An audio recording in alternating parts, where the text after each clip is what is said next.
Hello and welcome to FGO Blog and Photography. I'm Steven, and in today's video I'm just going to give you guys a quick glance on what I've been up to lately. This is a new project, an ongoing project, and something different, something I'm doing for the first time.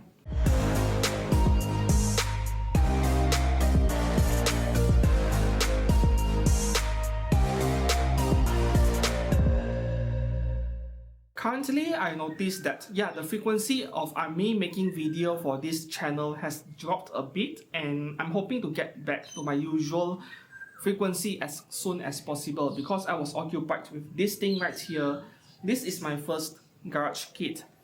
So what is a garage kit? Basically, it is an anime figure made of resin instead of the usual PVC, and they are unpainted. They are white in color. Yes. You have to paint it yourself, and they come in many separate parts. So you have to paint them and glue them together. However, garage kits, not all of them are equal. Some are relatively easy, some are more complex and difficult. And in case you didn't know, garage kits also has original, genuine, and bootleg versions. The bootleg versions are what we call the recast garage kits. What are their difference?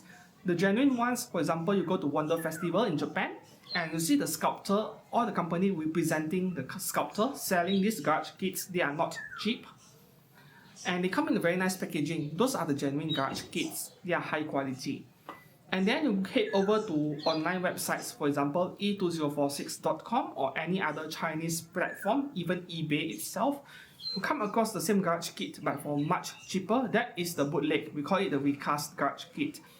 Basically, the sellers, they went all the way to Wonder Festival, or they sent someone to represent them to go ahead and buy these garage kits, which are very limited edition.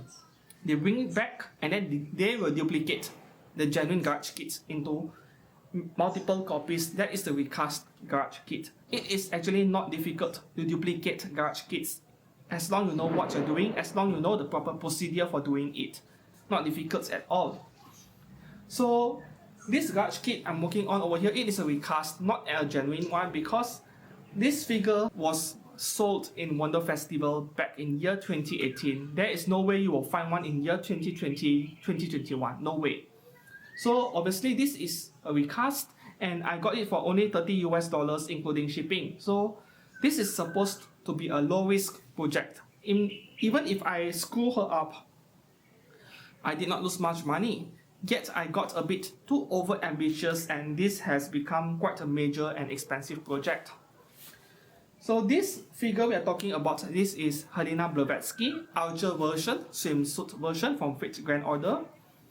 And as far as I'm aware of, there are no actual scale figure versions of this character in the anime figure world. Not a single scale figure of her, as far as I'm aware of. So this garage kit was my only option. She is still my only option and my final chance, because when I bought this garage kit, this was the last one in stock. And if I were to buy additional ones in case I mess up this one, I couldn't find it anywhere else online. This is my only chance, yes. And being my only chance, I have decided to get a bit too overambitious with it, yes. So all of these additional parts you are looking at, these are made from resin 3D printing. So the backstory is this. This is Helena Archer. Yes, this is her character design. And for a character wearing swimsuit, somehow the Fate series, Type Moon gave her a giant cannon. And the cannon design, the backpack design, looks more on the science fiction as well as cartoonish side. It does not look very sophisticated in terms of design, very polygonal all around. So I thought that with my mediocre amateurish skills with 3D design, even I could manufacture one of these backpacks for this figure. And yes, it sounds a bit ridiculous because this is my first time working on the garage kit, and I'm going to make a backpack for her from scratch, of course with 3D design. I have already completed the entire 3D design work. It took me quite a while, yes. They were split into multiple parts based on the color of the part. So I thought that I can print all the parts separately and paint them separately in each single color, assemble it together. Sounds very easy, right? But it is not as easy as it looks. I personally own a pair of Anycubic Photon Mono X resin 3D printers. They are fairly new, less than 2 months old. I bought them to supplement my existing Creality FDM 3D printers because resin has the advantage of a lack of layer lines. So they are more suited for making intricate detailed models, miniatures for example, and figures are one of them. However, resin is very expensive. For example, a 1 liter bottle of liquid resin is almost $40 US, so you can't afford to screw up your prints too often or it gets very expensive. Since I'm already making an entire backpack and cannon for this garage kit, this is already a very expensive project. I have decided to push on anyway. The biggest problem with resin is shrinkage, so you run into problems with dimensional accuracy. Prints that come out from the printer, they are not 100% cured. They are still a bit soft and you have to cure them fully under sunlight or any UV light. And that is where most of the shrinkage happens. The material will shrink and you run into issues with dimensional accuracy. Parts will not fit properly. So this is the biggest problem I'm facing. I have to grind down the parts, sand down off the parts so that they fit properly. And when you do this, you run into another issue, which is massive seam lines.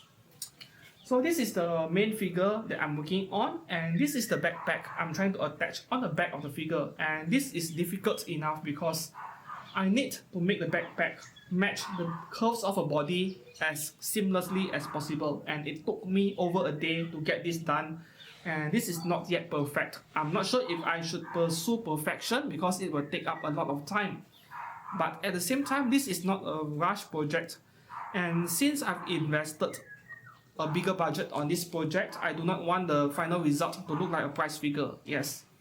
So I'm still trying to decide because this part behind, for example, under the figure, it is not something you will normally see from a normal viewing angle. So I'm still not sure whether I should ignore it or not, or try to pursue perfection.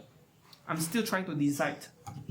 This is a portion of the backpack, the energy tank, the right one to be precise, because there is an extension over here for the ammo belt. And as you can see, there are a lot of patching work being done. Yes, I had to grind things down just to make the parts fit properly and then patch them back up all over again. This is very time consuming. And this is for only a single part, a single portion of the backpack. There are so many parts to be worked out, and not to mention the main cannon. So I have no idea how long this project will take. This is only the part 1 of this video, this garage kit video.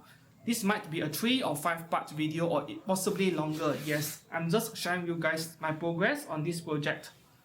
In addition to this project right here, I still have to work on my usual anime figure photography works, the prop making, and also reviewing figures for this channel.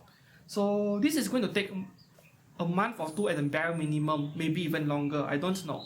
I'm not putting a deadline on this, but at the same time do expect more videos on the progress of this project in the coming weeks, in the coming month or so. Yes, I guess that is all for today's video. Thank you very much for following up with me, for watching this video. If you do have any questions to ask about garage kits, feel free to ask them and I will try to get back to you as best as I possibly can. It is my first time working on one, in fact, but I will try my best to answer. Yes, thank you very much for watching and I shall see you guys again soon. Goodbye.